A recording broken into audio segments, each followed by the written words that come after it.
Olá, muito boa tarde. Agora meio-dia está no ar o Jornal da Assembleia. Veja os destaques desta terça-feira, dia 27 de maio. Audiência pública do Orçamento 2015. População de São José dos Campos pede mais saúde, educação e transportes. José de Anchieta é homenageado na Assembleia. Comissão da Verdade faz balanço dos trabalhos. E houve depoimentos sobre sindicalista morto há 50 anos. Agora, no Jornal da Assembleia. Começamos o Jornal da Assembleia falando ao vivo com o repórter Mauro Friesman, que tem as informações da sessão plenária de hoje. Mauro. Boa tarde, Raquel. Boa tarde, Sérgio Everton. A sessão ordinária da Assembleia Legislativa de São Paulo começa daqui a pouco, às 2h30 da tarde, para os pronunciamentos dos parlamentares sobre temas livres na tribuna. Às 3h da tarde começa o Colégio de Líderes e a expectativa é de que vá para a votação hoje o projeto de lei complementar número 62 de 2013, de autoria do Executivo. É aquela matéria que trata da alteração da Lei das Organizações Sociais, permitindo que a Fundação Casa e os parques estaduais passem a ser geridos pelo sistema das organizações sociais, as OS. Essa matéria foi a voto na semana passada, mas não obteve o mínimo de 48 votos para que fosse aprovada no plenário. Agora vamos ver o que vai acontecer desta vez. Raquel. Mauro, só uma pergunta. Como está a etapa para a apresentação de emendas pelos deputados para a LDO? Olha, Raquel, hoje é o último dia para a pauta da LDO, a Lei de Diretrizes Orçamentárias. O que significa isso? A LDO ficou em pauta durante 15 sessões para o recebimento de emendas parlamentares e é hoje que termina essa etapa. Hoje é o último dia. Passada essa fase, a LDO segue para apreciação e também para a votação do parecer na Comissão de Finanças, Orçamento e Planejamento. Sérgio.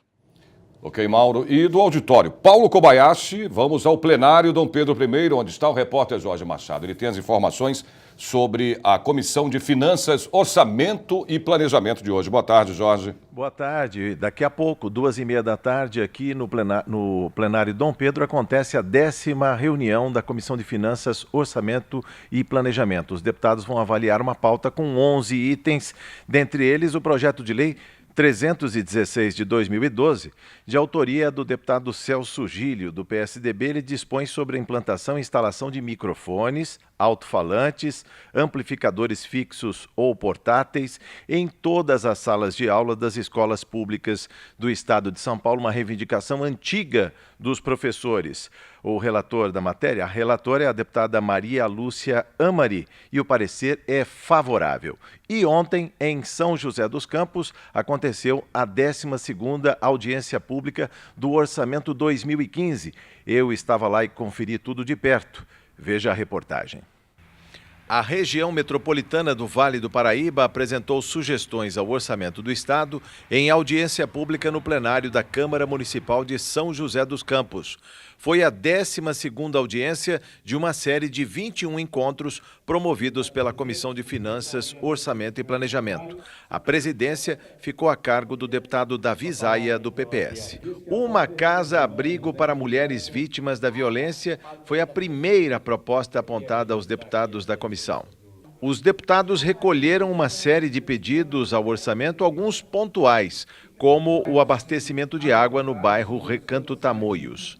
Os vereadores de São José dos Campos e região pediram apoio do Estado para obras viárias e de segurança. O deputado Marco Aurélio, do PT, pediu atenção do governo para a segurança pública e para a saúde no Vale Histórico, além de recursos para a região metropolitana do Vale do Paraíba.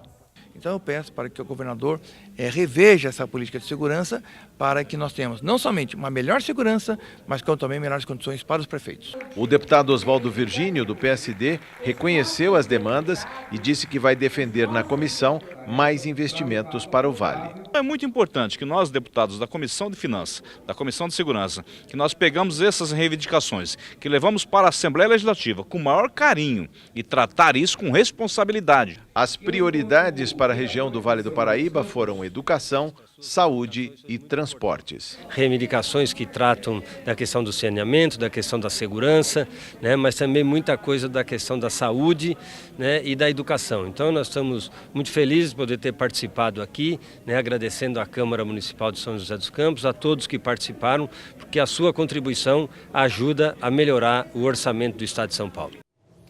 O repórter Jeremias Gomes está no auditório Teotônio Vilela e tem agora as informações ao vivo sobre a palestra promovida pela Associação Brasileira de Engenharia Florestal, Geologia e Engenharia Florestal. Jeremias.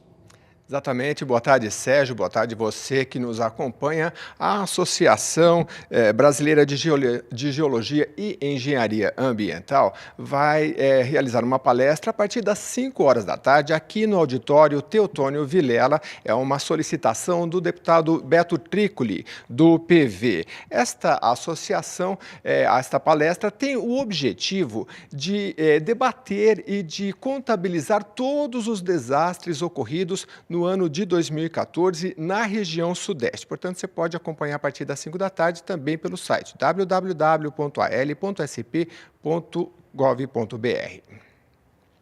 Ok, Jeremias, voltamos a falar ao vivo com o repórter Mauro Friesman, que tem informações sobre a reunião conjunta das comissões de atividades econômicas, de infraestrutura e também de fiscalização e controle. Mauro.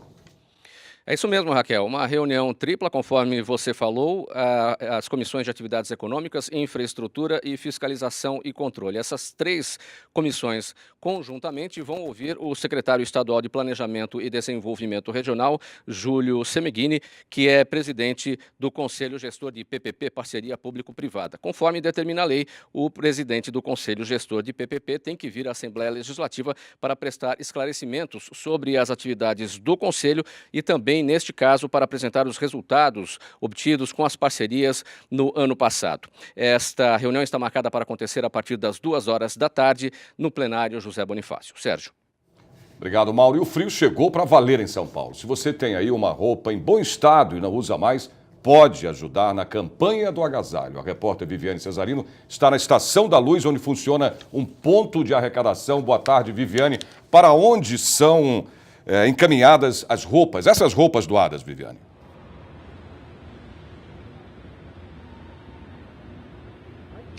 Boa tarde para vocês aí no estúdio, boa tarde a todos. Então, essas peças que não são só agasalhos, né? São também cobertores, mantas. Elas são levadas para hospitais, creches, asilos, presídios, todas as entidades cadastradas no Fundo Social de Solidariedade do Estado de São Paulo. No ano passado, a campanha do agasalho arrecadou mais de 7.500.000 peças. E aqui na Estação da Luz, a gente está bem do lado de uma caixinha, né, que faz a coleta. Vamos dar uma olhada no que já foi doado hoje, né? Tem aqui umas calças quentinhas, tem agasalho, tem até, par de sapato, caixa quase cheia. E vamos saber da Maria Salete Zandoná, que é assessora de marketing da CPTM, onde é que as pessoas podem doar, né? Em todas as estações? Todas. Eu estava comentando com você antes. Boa tarde primeiro a todos. A CPTM tem 6 linhas. A gente, de 90 estações, distribuímos 165 caixas, porque tem estações grandes, como a Estação da Luz, por exemplo, e cerca de 300 cartazes, que é para informar realmente que a campanha está aqui. As pessoas podem trazer em qualquer estação, deixar. No caso da Estação da Luz, a caixa não fica exatamente onde nós a estamos vendo, ela fica lá embaixo, que é o espaço por onde circulam realmente a quantidade grande dos nossos usuários. Mas todos os anos a CPTM, com os seus milhões de usuários, participam e muito com a campanha. No ano passado vocês conseguiram ajudar bastante, né? Bastante. Eu tenho até aqui uma evolução, se permite. 2011 a gente arrecadou 92 mil peças. 2012, 174 mil. E no ano passado foram quase 200 mil peças. E esse ano com certeza vão ser muito mais. Muito obrigada pela sua entrevista. A gente estava até comentando, aqui está um frio danado, a gente está quase congelado, aí no estúdio deve estar quentinho, né? Mas já que o frio chegou em São Paulo, vamos ajudar. Tem um site para quem quiser saber onde é que estão caixas como essa daqui, que é o www.campanhadoagasalho.sp.gov.br. Raquel? Ok, Viviane, obrigada pelas informações. Vamos conferir agora o trânsito de São Paulo. Você vê aí imagens ao vivo da Avenida Ipiranga, no cruzamento com a Avenida São João, a esquina mais famosa de São Paulo. O movimento de carros e pedestres é intenso no centro da cidade neste momento. Confira agora a previsão do tempo para hoje. São Paulo amanheceu com sol e faz frio. O tempo deve ficar assim uma boa parte do dia. A mínima foi de 12 graus aqui na capital, a máxima pode chegar aos 18 graus. Vamos ver como fica o tempo no interior do estado. Em Campinas, a máxima chega aos 20 graus. Em São José dos Campos, os termômetros chegam aos 23 graus. Em Sorocaba, a máxima vai ser de 17 graus e em Ribeirão Preto, a temperatura vai até 24 graus.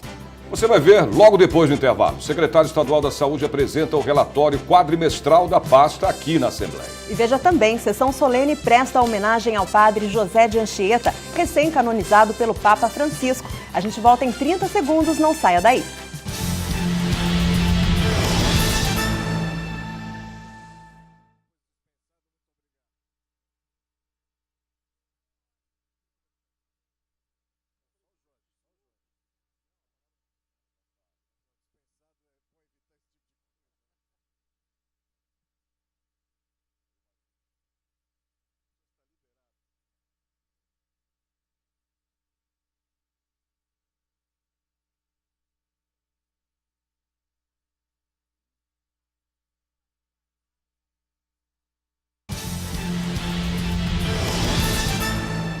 Deputados da CPI do Aterro Pajuan vão eleger hoje o presidente e o vice. O repórter Jorge Machado tem os detalhes ao vivo. Jorge.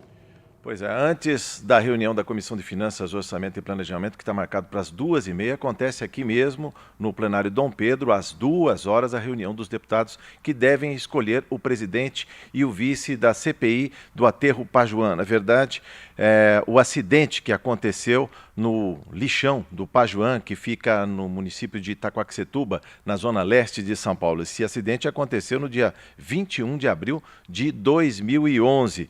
É importante dizer que esse acidente também levantou a questão dos resíduos sólidos. Vale lembrar que a partir de agosto, segundo a Lei 12.305, a Política Nacional dos Resíduos Sólidos, devem ser extintos em todos os municípios brasileiros os lixões e aterros fora de conformidade, Raquel. Ok, Jorge. Solenidade no Parlamento Paulista homenageia o padre Anchieta, o terceiro santo brasileiro reconhecido pela Igreja Católica. Fundador de São Paulo e canonizado pelo Papa Francisco no dia 3 de abril deste ano, São José de Anchieta foi homenageado em sessão solene nesta segunda-feira.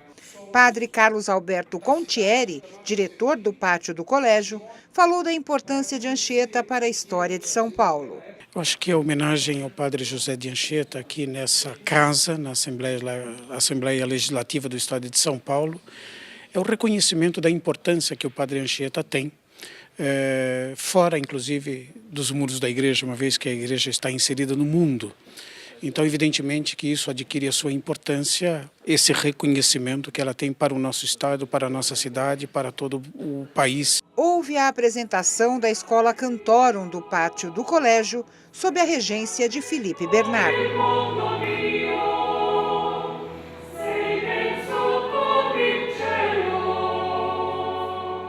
Dom Odilo Scherer, arcebispo metropolitano de São Paulo, presente no evento, falou sobre a importância da homenagem. Considerado um dos fundadores de São Paulo e deixou uma marca profunda no início da história do Brasil, também por todo o trabalho realizado em todo o litoral brasileiro. É bem justo que também o Estado de São Paulo, através da Assembleia Legislativa, preste uma homenagem toda especial a ele. Responsável pela sessão solene, o deputado Adriano Diogo, do PT, disse que o principal é manter viva a história de Anchieta e que, mesmo sendo espanhol, tem a vida marcada em terras brasileiras. Uma casa como a Assembleia Legislativa não pode ficar à margem desse importante fato que é a recuperação da memória do padre José de Anchieta, do jesuíta, né, José de Anchieta, E por que não dizer que é a memória da cidade de São Paulo, e estou muito orgulhoso da gente estar fazendo essa sessão. Acho que quando a gente fala do José de Anchieta, a gente fala do povo brasileiro, embora ele fosse espanhol, acho importante. E o secretário estadual de saúde, Davi Uip, vai ser ouvido hoje na Comissão de Saúde aqui na Assembleia Legislativa. E o repórter Mauro Friesman tem as informações agora. Mauro. Olha, Sérgio Everton, primeiramente, os deputados da Comissão de Saúde vão apreciar uma pauta com cinco itens, entre eles pareceres a projetos de lei de autoria dos deputados. E logo em seguida, passada essa etapa, vão ouvir o secretário estadual de saúde, Davi Uip. O secretário vai falar sobre o relatório quadrimestral de gestão do SUS, o Sistema Único de Saúde. O secretário também vai falar sobre outros 6 assuntos. Eu vou ler cada um deles para você de casa que nos acompanha. O funcionamento do Hospital Geral de Guarulhos. Número 2, a situação das Santas Casas do Estado de São Paulo. Número 3, parcerias público-privadas dos complexos hospitalares.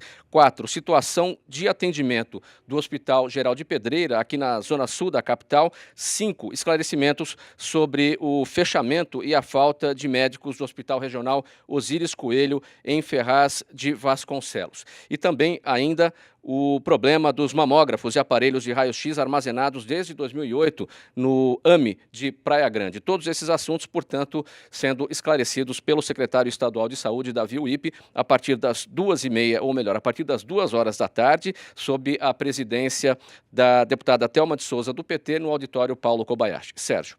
Ok, Mauro. E uma audiência pública vai discutir a situação das universidades públicas de São Paulo. E quem tem as informações agora ao vivo é a repórter Ana Kaline. Ana. Sérgio, trabalhadores da USP, Unesp e Unicamp estão em greve. O motivo, o congelamento de salários decidido pelo Conselho de Reitores das 3 universidades públicas. Hoje, aqui à tarde, no auditório André Franco Montoro, às 2 da tarde, o deputado João Paulo Rilo, líder do PT, vai realizar uma audiência pública exatamente para discutir a situação orçamentária. É importante essa discussão aqui, Sérgio, porque todos os anos os parlamentares destinam 9,57% do ICMS para essas universidades. Algumas informações contam que todas elas, USP, Unesp e Unicamp, comprometem mais de 95% do orçamento somente no pagamento de salários. Então, a situação não é fácil, não, e precisa ser debatida. Raquel. Ok, Ana, obrigada. Vamos a mais informações do trânsito aqui na capital. Você vê aí imagens ao vivo da Avenida 9 de Julho, na zona sul de São Paulo. As imagens do primeiro plano mostram os motoristas que seguem sentido bairro. O trânsito é intenso nas 2 pistas. Um pouquinho mais tranquilo no outro sentido aqui do primeiro plano. Vamos conferir a previsão de temperatura em mais cidades do interior e também no litoral de São Paulo. Em Santos, os termômetros chegam aos 20 graus. Em São José do Rio Preto, a máxima prevista é de 23 graus. Em Mogi das Cruzes, a máxima fica nos 18 graus. E em Piracicaba, não deve passar dos 21 graus. Veja a seguir, hoje tem reunião da Comissão de Direitos Humanos aqui na Assembleia. E veja também, Comissão da Verdade ouviu depoimentos sobre o caso Jeremias, um sindicalista morto há mais de 50 anos pela ditadura militar. Os detalhes você vê em 30 segundos. Até já!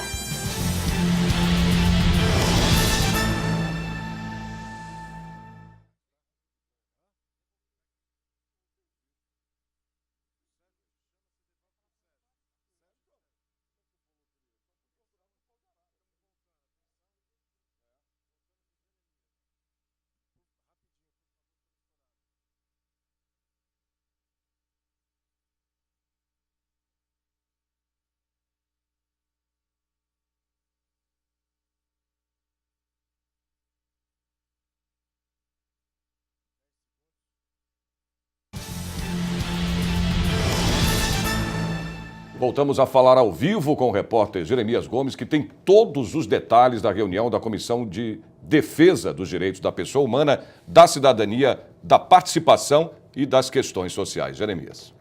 Exatamente, Sérgio. A partir das 2 da tarde, aqui no auditório Teotônio Vilela, a comissão está prevista para se reunir para votar 7 projetos. Destaque para a proposição do deputado Afonso Lobato, do PV, um projeto que proíbe a renovação automática de contratos de prestação de serviços por assinatura, uma prática muito comum hoje em dia. Destaque também para o projeto de Hélio Nishimoto, que é o deputado do PSTB, que obriga operadoras de telefonia móvel e fixa a colocarem, disponibilizarem na internet contas detalhadas não só de todas as chamadas telefônicas, mas de todos os serviços prestados também na modalidade pré-pago. Nós vamos acompanhar a partir das 2 da tarde. Sérgio?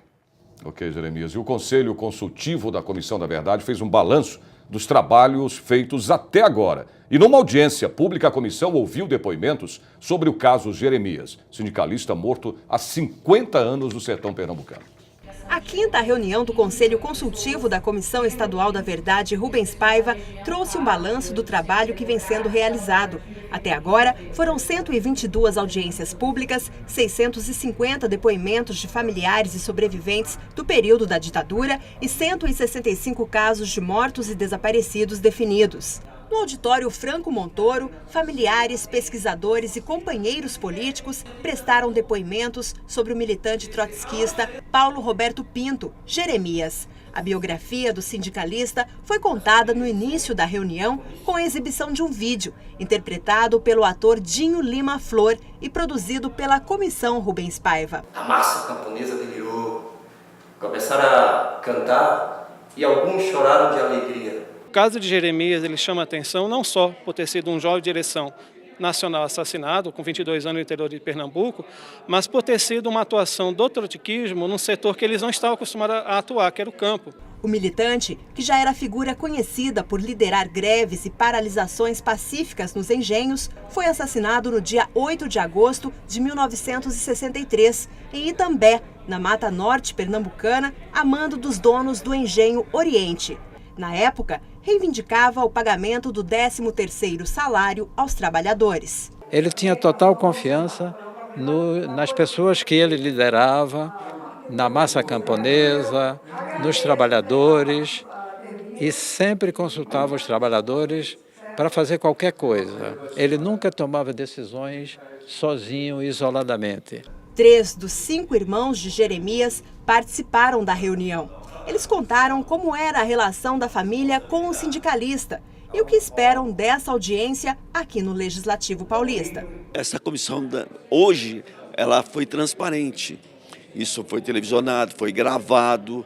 Então a gente espera que realmente o nome dele possa contar na história política desse país. O deputado Adriano Diogo, do PT, presidente da Comissão Estadual da Verdade, Rubens Paiva, ficou satisfeito com a audiência. Foi uma boa audiência, né? Estamos dando uma contribuição importante, acho que hoje é uma audiência, embora com pouca gente, está uma audiência muito importante, né? Você viu? Foi produzido um documento sobre o caso que vai gerar um relatório muito importante para a Comissão da Verdade.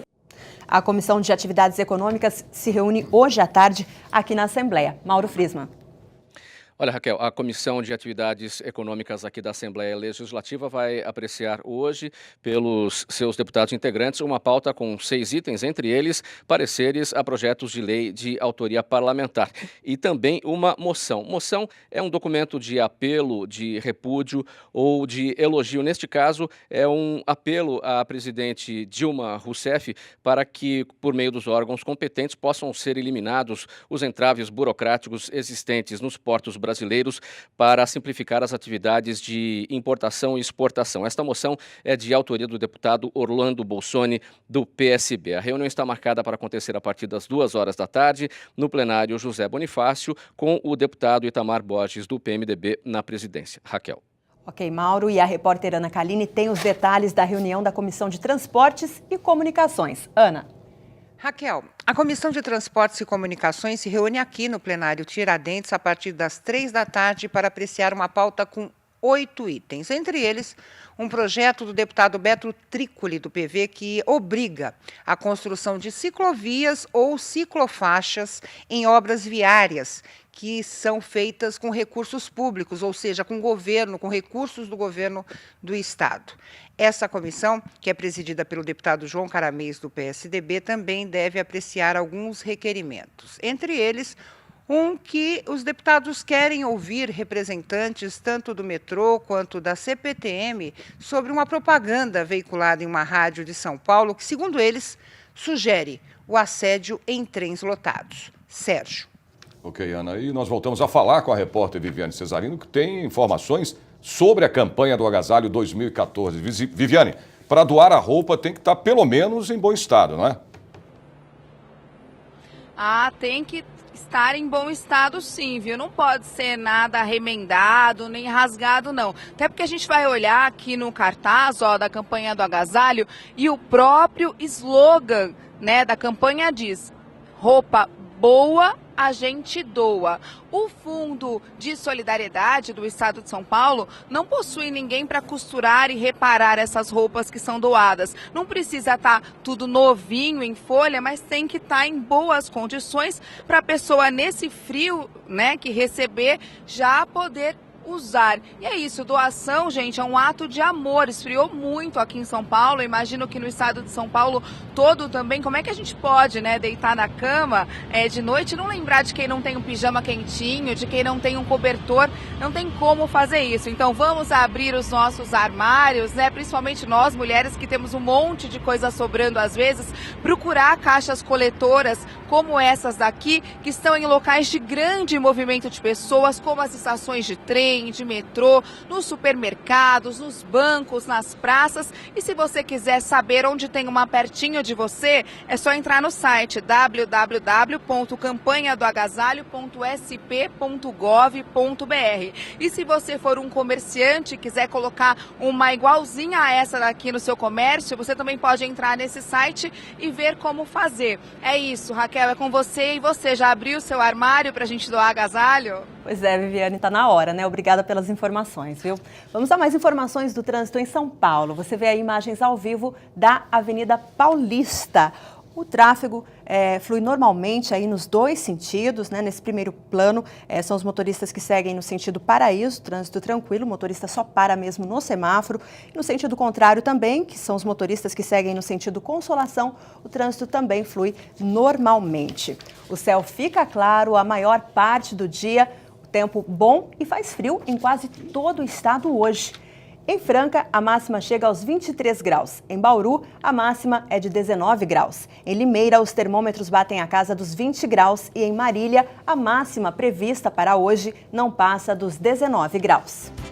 O Jornal da Assembleia termina aqui. Nós voltamos amanhã a partir do meio-dia. E não perca às 2h30 a sessão plenária aqui na TV Alesp. Bom, e lembrando a você que na quinta-feira, dia 29, a TV Alesp mostra ao vivo, a partir das 10 da manhã, a audiência pública do orçamento na cidade de Assis. Uma boa tarde para você. Boa tarde e até amanhã.